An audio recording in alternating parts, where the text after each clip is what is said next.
साथियों, बिहार में शिक्षक बहाली की प्रक्रिया अर्थात टीआरई 4 का जो सपना देख रहे थे अभ्यर्थी, वह चकनाचूर हो गया। जी हां, आपने कल के खबर से जो है कि अपने आप को रूबरू करा ही लिया होगा कि किस तरह से सत्ता पक्ष हो या विपक्ष हो, सभी जुमलेबाज निकले। आगामी बिहार में विधानसभा चुनाव होनी है और चुनाव से पहले टीआरई 4 का जितने भी आश्वासन दिए जा रहे थे, जितने भी बातें कही जा रही थी, वे सभी बातें खोखले और झूठे साबित हुए। कल पटना में काफी जोरदार तरीके से आंदोलन हो रही थी। वहीं पर आंदोलन के उपरांत डेलीगेशन टीम जब एसीएस साहब से मुलाकात करते हैं, वहां से जो खबरें आई वो हमने कल ही दिखाया था। लेकिन उस खबर के मुताबिक ये तो साफ हो गया कि टीआरई 4 के अभ्यर्थियों के सपने अब टूट चुके हैं और वह उसके सदमे में कई सारे शिक्षक अभ्यर्थी हताश, निराश और परेशान होकर तबीयत उनकी खराब हो चुकी है। आप देख सकते हैं मेरी भी आवाजें अब बदली नजर आ रही होगी, क्योंकि हम भी मानसिक रूप से और शारीरिक रूप से अपने आप को काफी छला महसूस कर पा रहे हैं।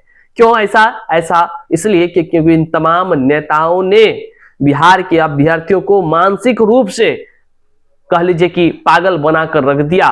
और यह सच्चाई ही नहीं, बल्कि यह ऐसी सच्चाई है जिसको हर किसी ने, बिहार के हर एक जनताओं ने देखा है। और तमाम सोशल मीडिया के बाकायदा एक्स हैंडल हो या फेसबुक पेज हो या तमाम जगहों से सरकार के तमाम वो मंत्री, तमाम वो बड़े बड़े अधिकारियों ने पोस्टर जारी कर टीआरई 4 को लेकर के तमाम वो बातें, 1,60,000 से अधिक पदों पर बहाली या 1,20,000 से अधिक पदों पर बहाली, 90,000, 80,000, 60,000, 50,000 और 26,000 बहाली का उन्होंने आश्वासन दिया है। ये सभी आश्वासन झूठे साबित हुए। बिहार के युवाओं को बरगला कर इतने दिनों से रखा गया।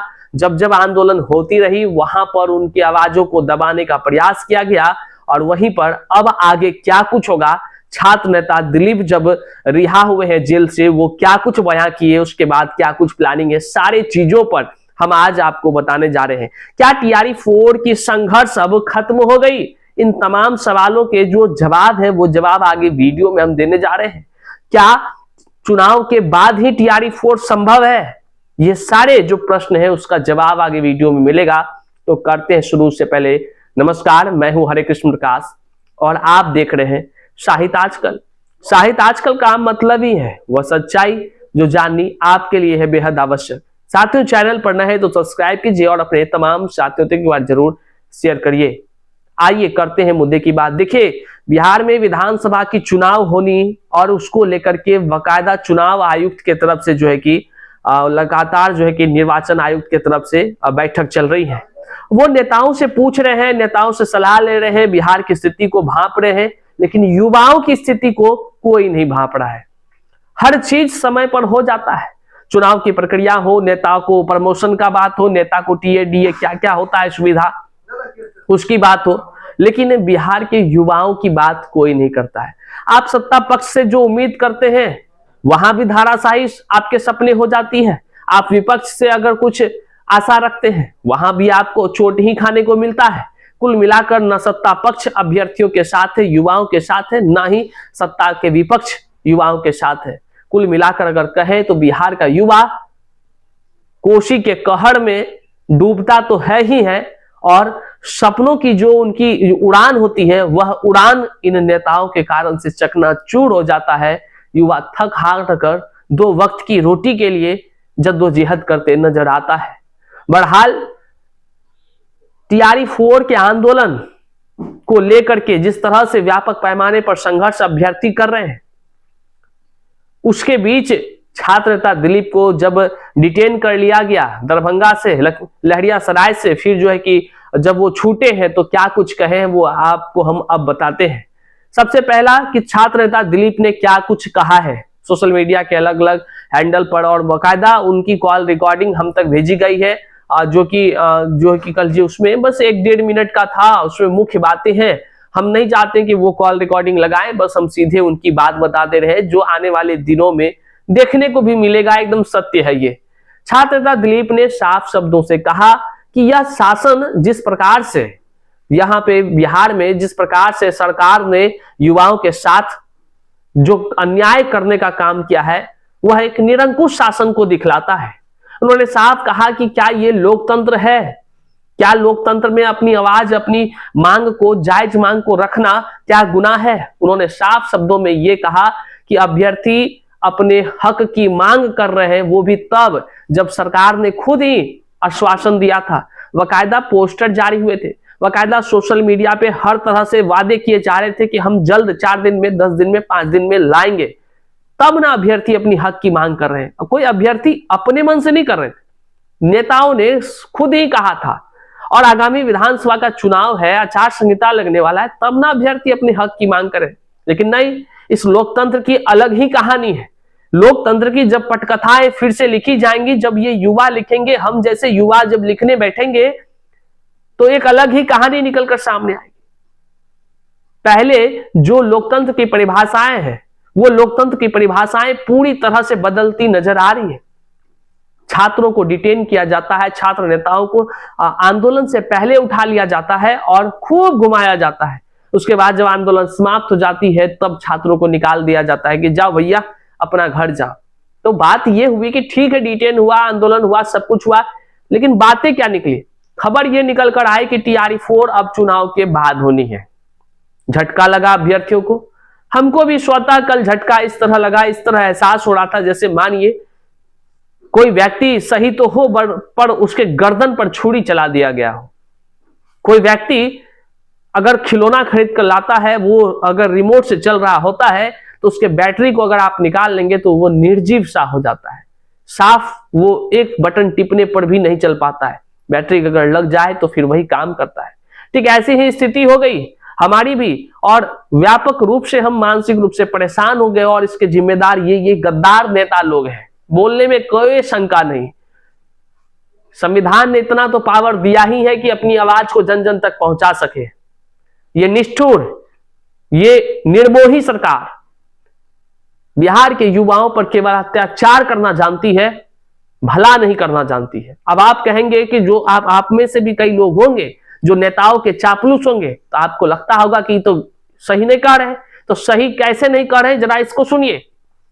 जब TRE 1, 2, 3 की बहाली हुई, डोमिसाइल नीति हटाकर लाखों पदों पर बहाली की गई और उसमें अदर स्टेट वालों को भर दिया गया। और जुमलेबाज, ये सरकार की जुमलेबाज तमाम नेता लोग क्या कहते हैं पता है? हमने 20 लाख को नौकरी दिया, हमने 10 लाख को नौकरी दिया। आज के अखबारों में भी भरी हुई है। लेकिन किसको दिया नौकरी, ये सवाल जनता पूछ रही है कि नौकरी किसको दिए हैं आप? पहले ये बता तो दीजिए कि बिहार वाले को कितने दिए हैं, बाहरी वाला को कितना दिए हैं। आंकड़ा मतलब गजब का ये मतलब टोपीबाज नेताजी लोग हो गए, गजब के। पढ़े लिखे लोगों को इस तरह बेवकूफ बना रहे हैं जैसे लग रहा है इनको कोई जान ही नहीं रहा है। हर व्यक्ति जान चुका है।